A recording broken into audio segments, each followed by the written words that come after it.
Welcome to episode 29 of the Ukulele Sessions. Today I'm extremely happy to be interviewing Hugh McElveen and Harry Thomas. Between them, they have recently released the book Dowlandia. Harry has done most of the music transcribing, and Hugh has been in charge of the design of the book. It's a wonderful, wonderful book. It's pieces by the lute player John Dowland, and then they've all been transcribed for Low G Ukulele. In a minute I'm going to play one of the pieces called Mr. Dowland's Midnight. It's a fantastic book, currently only available as download, but they're about to do they're going to do a fundraiser so it can actually be released as a physical book, and again all the profits from that, just like with the PDF, are going to Oxfam and Survivor Girl Ukulele Band.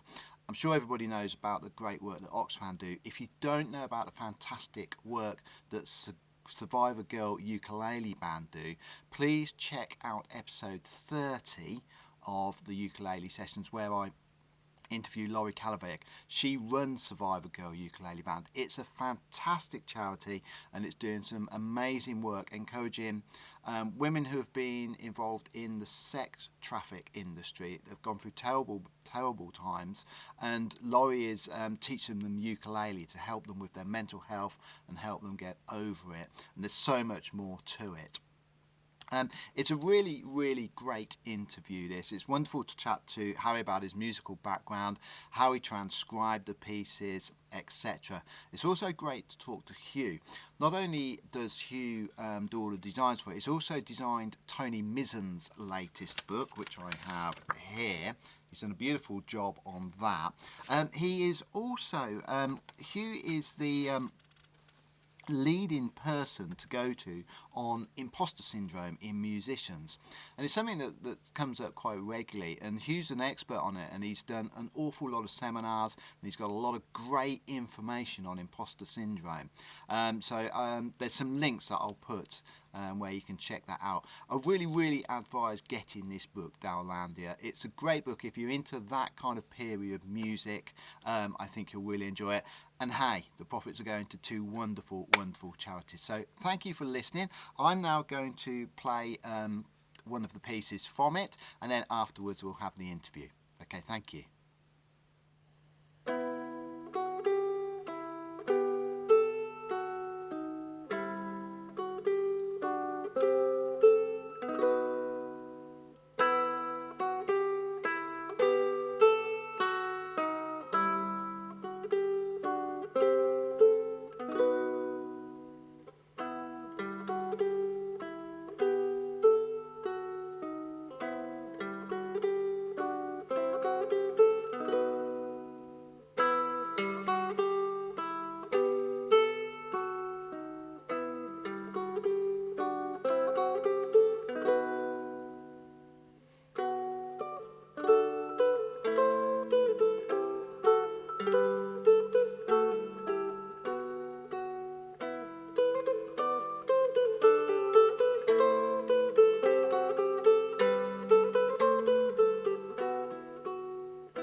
Hello, Harry, and hello, Hugh. It is wonderful to see you both.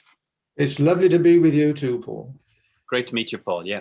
Fantastic. Thank you both very much for your time. Now, Harry, if I can start with you, please, could you tell me a little bit about your childhood and how you got into music?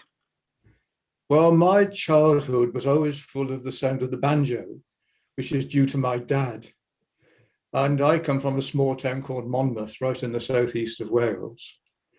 And people would say, "Who's your dad then?" And I say, "Harry Thomas," because he had the same name as me. But what a coincidence. And they say, "Oh, plays the banjo," and they do the itchy monkey. Have you encountered that? No. And so that was the sound of my youth.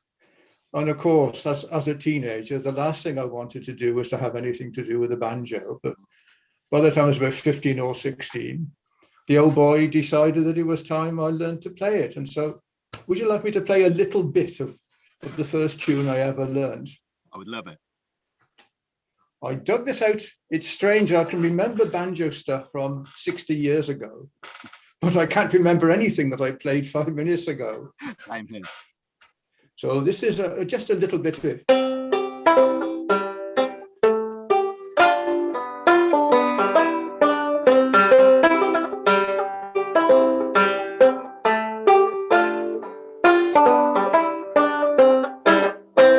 And then it went on and on like that. Fantastic. And that's tuned, is that tuned with a low, like a guitar, but the top's a D? Is that right? The top's a D, that's right. Banjo is tuned.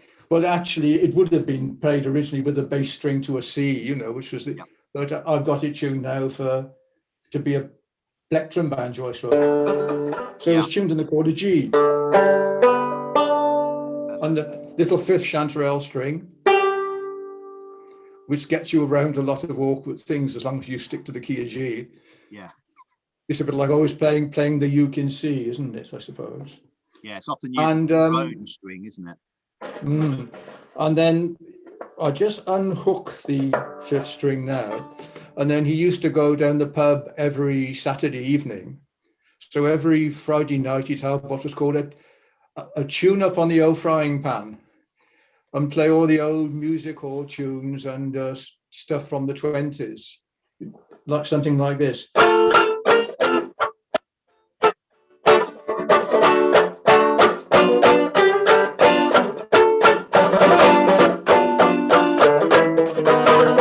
And so I better not play too much because it's probably still in copyright. And you're going to get us in trouble. And you're going to get people coming around to knock on your door. So that was so that was the sound of my youth. Fantastic. Well, thank you for sharing that. And then when I was a student in London, I played banjo in a trad band, because you got a banjo, you might as well. And it was good because I haven't really got jazz chops, which is always very annoying. What I hear in my head doesn't always come out through the fingers, but it was good playing the banjo because you could just sit in the back there and listen to the music and look at the young ladies bopping around, because this is going back to the 60s now, before discos, before everything was ruined by rhythm and blues and discos. And so that is my childhood and youth musical background. Fantastic, thank you. So obviously a very musical family. Now, before we move on to talk about Dowlandia, which is the main thing that I want to talk to you about, which is the great book you put out recently, can you just tell me who your favourite musicians are, ukulele or otherwise? Well, apart from yourself, of course, Paul. Too kind. I mean, if I wanted to play guitar like anybody, it'd probably be somebody like Joe Pass, who could play practically anything. And it just seemed to flow out of him. He would get in the zone. Yeah. I used to do oil painting, and occasionally you'd get in the zone then, and you'd finish the end of a session, and you say, good God, did I do that? But I've never managed to achieve the same thing with music. But I think the first record I bought was, oh my gosh, it's just going back a bit. It was an LP, so we did have LPs in those days. It was Jelly Roll Morton and his Red Hot Peppers and things like Grandpa Spells and Dr. Jazz and all this kind of thing.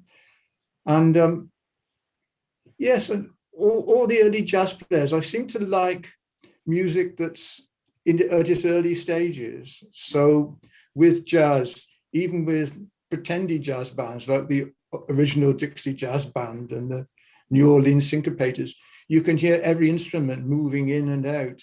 And then with the Louis Armstrong and West End blues and all of that, every instrument is clear. You can see them all, feel them all interacting with each other.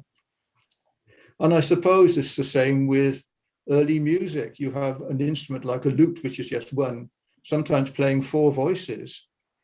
So you don't really realize they're there, but they are there. Something that evolved from early devotional music, where you had polyphony and the chords would arise just as the incidence of the different voices in the choir.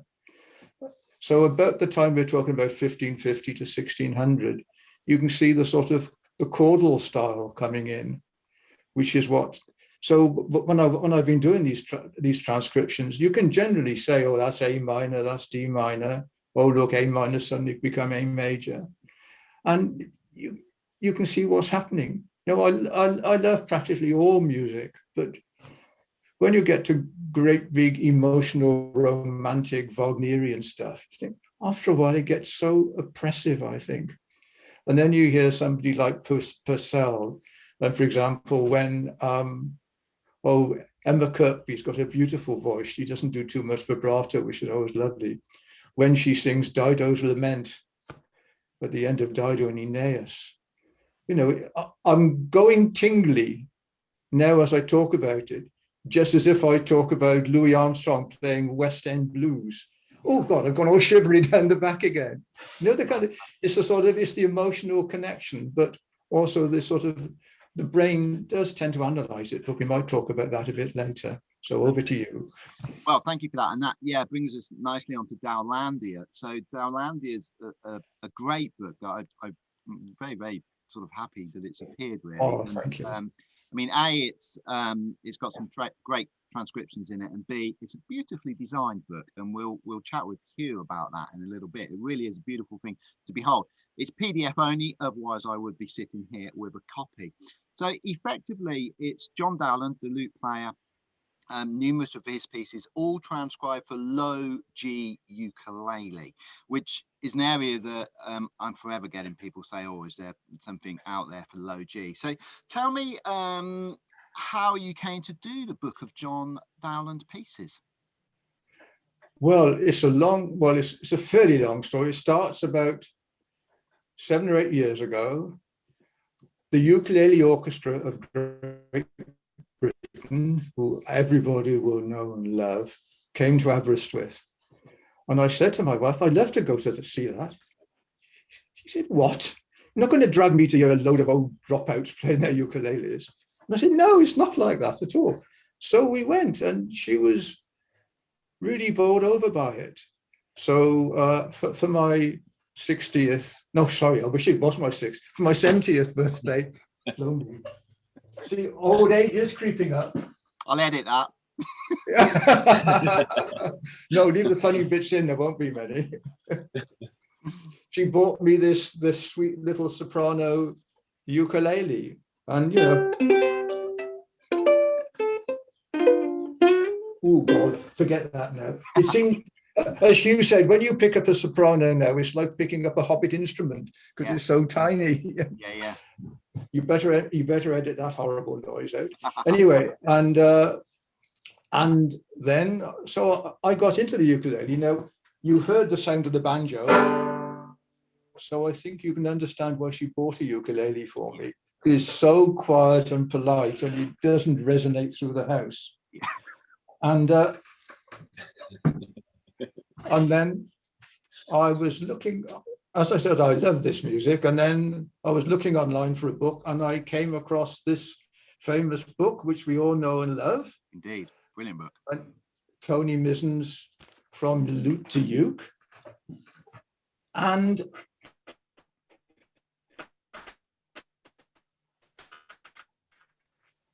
I got bored, and I really consumed it. I ate it up.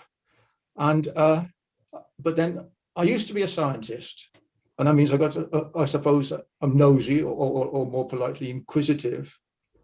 And I just wondered, well, what did the original music look like on lute? And I had Nigel North's recordings of all of John Dowland's pieces, so I knew what they sounded like. And then I thought, now, is it possible to convert this from 6 courses, 7 courses, 8 courses, down to 4 courses? I know Tony had done it to 3 courses on the re-entrant tuning, but really, I'm not that clever, and I still don't know how he did it. I've tried to analyze it, and I think, how on earth did you get away with that, fitting that tune on that funny little instrument? So I thought, well, I'd like to play music where you have the stems going up and down. In other words, where it's voiced. So I got myself a 4-string, a tenor ukulele, which is my lovely little Pono here, and started arranging the music. Now I thought, this is a bit of a challenge because it's a sort of music I don't know about, an instrument I'm new on. What about the Renaissance guitar, which we now have my other little darling here, which is tuned in exactly the same way as the ukulele. So the ukulele is, and here's the Renaissance guitar, but with a different sound. And so I started making arrangements, not of lute music, but of Renaissance guitar music. And here is the example of a piece. Now, where's the camera? There we are. A piece by, it's just very strange. It's not like looking at a mirror, is it? This is a piece by Leroy, and you can see it's all very clear to read in facsimile. Yeah. So then I learned the idiom of the 4-string instrument and what you do when you don't have a root note to the chords, because when you look at the lute music, practically every chord is rooted. But of course, you haven't got enough room, even with the low 4th G on a ukulele, to fit them in. So what they used to do was to just put the 3rd or the 5th in instead in Leroy's period. And so then I learned the conventions of the instrument. And so then I would just play, if I wanted to transcribe a piece, just listen to Nigel North playing it over and over again to get it firmly fixed in my mind. And as you get older, you have to listen to it over and over and over and over again to get it fixed in. And then I would try to make arrangements that were as near to that, as true to it as possible. Now, this is a long monologue, I'm afraid, but I was finding that fingers aren't so young as they were, and they're starting to get a bit stiff, and the 2 middle fingers grow together. And it's a bit like Dylan Thomas. He was saying about, do not go gentle into that dark night, rage at the dying of the light. And so I thought, well, there's no point getting angry about it. And if I can't play them myself, then why not start up a blog and put the pieces on it? And then people who are younger and abler and more nimble than me, they can get the pleasure out of it. And that is where the Renaissance Ukulele blog started. And then about 6 months ago, I had a message out of the blue from an Irishman. Guess who? Called Hugh. And he said, have you ever thought of making a book of your music? And I thought, it's a bit like hard work. I'm here in my little reclusive hobbit hole. Why should I get out of it? And then I thought afterwards, well, why not? It's a good idea. We're in lockdown. Hugh seems a very nice man, which it transpires that he's an extremely nice man. So let's go ahead with it. So I tarted up my arrangements and made them and polished them, because the stuff I was blogging was basically work in progress and roughs. So we had to have nice versions. So that was a good discipline to make sure that all the voices were right, because I can manage to pick out on the ukulele, you can have the first voice, you can have something like the second or third, and then if there is a fourth, you can sometimes fit that in as a bass. So you have a fairly complete representation of what the loop piece would be. And then Hugh started to design this fantastic book. I wrote a few bits and pieces just to explain what the music was all about. And then I thought, well, this is the time in which chordal harmony is coming in. So for most of the pieces, I could actually write down the chords and produce a chord sheet and produce not a crib sheet, what's it called? A cheat sheet, as the Americans call it. And then Hugh managed to combine all of this and make this fantastic looking ebook. And that's the end of the story so far. Potentially, that's the perfect segue to introducing Hugh. So Hugh, you've been sort of very instrumental in getting this wonderful book out, and you designed it. And what I like about the design is it fits so well with the book. It's, you know, you look at it, it's got that whole Shakespearean feel to the book. Can you tell us a little bit about how you designed the cover and the inside of it, etc., and the layout? Yeah, like Harry, my introduction to this sort of music for ukulele was this very same book, was Tony's book. Yeah. And I was playing Rob McKillop's book of Gasper Sands pieces. Yeah. And in his introduction, he made a really clear connection between the ukulele and the Baroque guitar. And I had an 8-string, which is tuned exactly the same. As Harry would say, the sound is slightly different. And so I'd enjoyed this music for a while. And because of the 8-string, I sort of went online looking to try make my own arrangements. Then I discovered Harry, and he'd done it all for me. So that was fantastic. But Harry had put it all up there for free. And I thought, wow, this is just... And Harry makes the excuse that these things are all out there for free anyway, and that it's cost him nothing to do it. However, it's cost him a massive amount of time, and he's just given this, and it's such a generous gift. So I wanted to give something back, and I offered to design a book. And Harry's contextual notes are so important to the book. They're absolutely second to none. And they really transport you to when the music was first made. And I wanted the design to reflect that. So I had an idea for doing a mock 17th century, 1600s manuscript. Yeah. And I had a few Elizabethan fonts, but Harry put me in touch with some fantastic fonts, which were digitized by an Italian man who we've credited in the book if anybody wants to find out about him, Igino Marini. I think is his name. I've probably mispronounced it. But anyway, he's in the book and you can find his website. And he digitized the Fell fonts, which were made by Bishop John Fell about 50 years after Dowland's death. Wow. So, and these fonts were so revolutionary, so well cut that they're actually still held by Oxford University. I mean, they're an important part of the typography collection. And so the font set we used could have been used for early reproductions of Dowland's work. So they're almost contemporary. And then I started looking at various cover layouts. And so we designed the cover based on that. They use an awful lot of font variation on the covers to try draw attention to everything at the same time.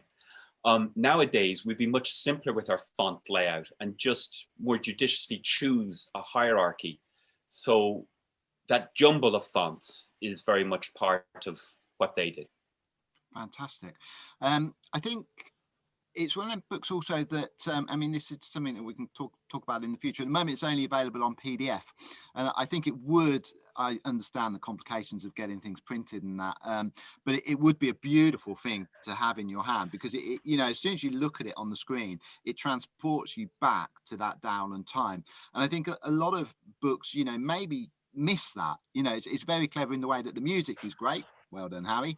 And then the whole sort of body of the book is great. So well done, Hugh, on that. And maybe that's something that we'll discuss in the future when it possibly come out in print. I wanted to move on, Hugh, because Mr. Tony Mizen has cropped up a couple of times. And you've been working with him recently on this wonderfully designed book, which I think has only come out I think it came out last week. I think I have the pleasure of one of the first copies. And again, I love the cover of this. You know, it's very, very contemporary, I think, the way it's been done. And then it's got all these wonderful drawings inside. And again, it's a music book fundamentally, but so much more. And you designed this. So I would love to hear how that came about. Absolutely. Paul, can I just loop back to what you said about the ebook and wanting to see a print version? Of course. I should have mentioned that next week we're going to start a fundraiser campaign. Brilliant. To produce a book, and we have a whole range of tiers of gifts lined up for that. So once that's ready to go, people will be able to find the fundraiser campaign on Harry's website. Brilliant. And we need to raise relatively little to make it happen. So we're pretty confident it'll go ahead. Fantastic. But Tony's book, like Harry, I don't really use social media very much. I prefer to email people directly. And I emailed you when I got your book to say, you know, I was enjoying it. And that's how we got in touch. And I did the same with Tony. And so we've been in touch intermittently. And when Tony said he was doing a book of original compositions, and he told me the theme, it just sounded like such a fun opportunity. A whole bunch of pieces, each one inspired by a different insect or arachnid, and each one with its own characteristics. It just lent itself for an awful lot of fun. And that's really how it started. My sister is an illustrator. She specialized in faunal and floral illustration. Yeah.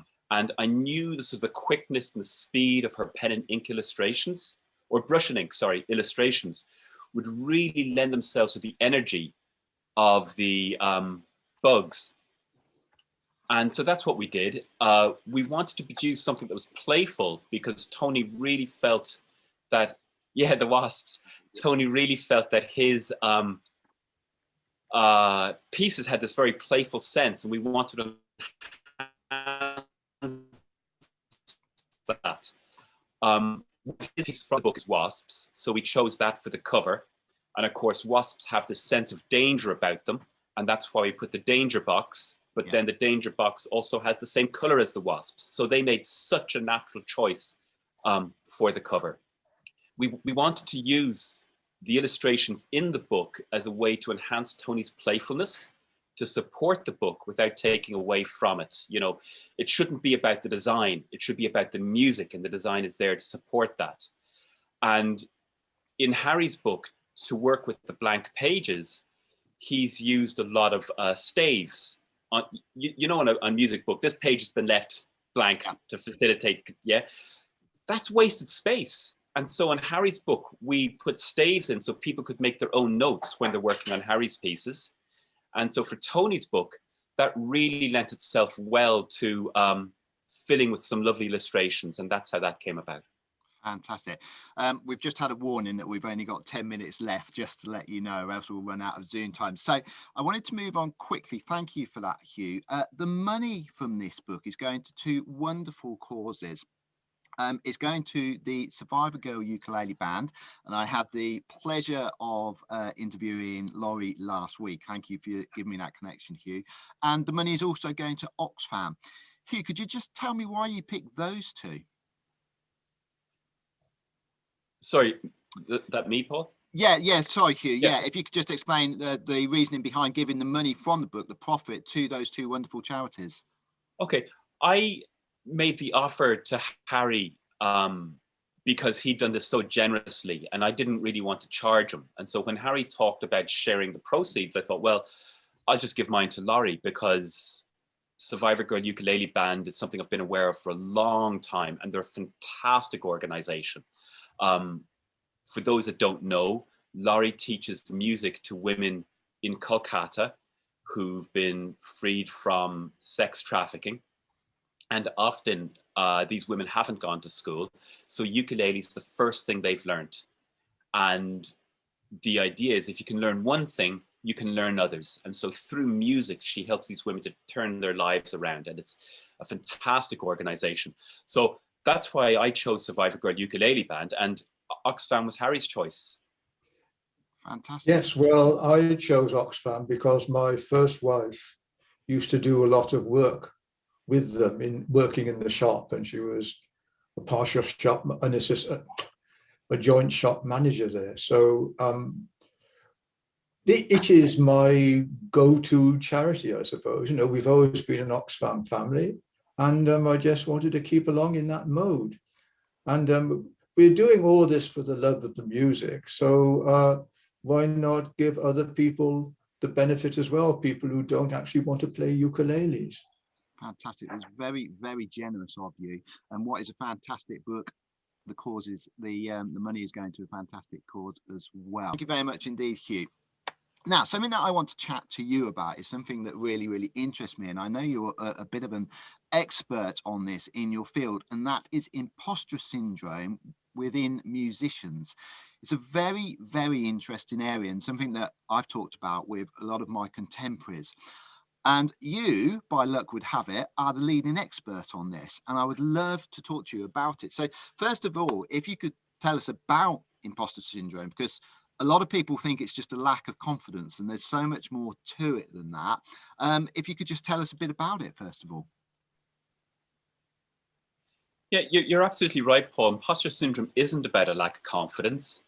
It's not about not being competent. It's more about a feeling of feeling like a fake or feeling that you're not good enough. And the phrase not good enough is very important, because not good enough to what? And it's not good enough to other people's or your impression as to what other people think. And so imposter syndrome has delegated your sense of value to other people, or what's called conditional worth, because you're measuring your good enough by what other people think. Because you can never control someone else's response, it means you will never be completely comfortable with what you're able to do. And so the task in imposter syndrome is to take that conditional worth and to make your sense of achievement relative to your own values. Fantastic. And is this something that is more prevalent now with social media? That I'm not too sure. I mean, imposter syndrome is relatively recent. It was written about by Pauline Clance in 1985. And she has a very good self-diagnostic test, which I link to on my website. And I don't know if social media has made it more prevalent, possibly because we're always being judged on social media. Yeah. But it's always been there, and it seems to. Tara Halliday, who is a London-based coach on imposter syndrome, says that only 1 in 100,000 people are born naturally with unconditional worth. So it's in the vast majority of us to a greater or lesser extent. So social media might exacerbate it. I don't think social media creates it. Yeah, I think it's such an interesting area. Tony, Mizen and I both said when we published our first books, we felt like we were opening a door and people were saying, "Are you sure you're allowed in here? Are you allowed in this gang?" Can you tell me a bit about how you're helping people with this? Yeah, well, exactly like that. You know, you open a door and you sort of think, "Oh, it's only a matter of time before they find me out." Yeah. Oh, the book looks good, but once they play it, they'll realize I'm rubbish. Or I just do it because I work harder than everybody else. Or they must have made a mistake. I don't think they meant to choose me. All these things we keep saying. And imposter syndrome tends to affect, it does, as I say, it does affect everybody, but disproportionately it tends to affect minorities, artists, academics, people of above average intelligence, and people who have a history of parental dependency. So children of alcoholics and so on. Right. So that's who it largely seems to affect. And so, of course, within the artists, you have musicians. Musicians are always judging themselves on their performance. They're looking at the audience and thinking, was that good? Did people enjoy it? Rather than, did I enjoy my own performance? And that's, I think, a lot of where the issue comes from for musicians. I think it's great that you're doing this work, and I think it's great that you're specifically doing it for musicians, because I think it is a big area. How can people contact you about this? Well, they can contact me through my website, and I'll give you the link for that, Paul. And if people do want to know a little bit more about it, I wrote a guide on imposter syndrome for musicians, and I can give you a link to that as well. That's a free online guide that people can have a read of. Great, but people can specifically get in contact with you as well, can they? They can, absolutely. And when I wrote the guide for the people I wrote it for, I gave them an offer, which I'm really happy to do for your listeners as well.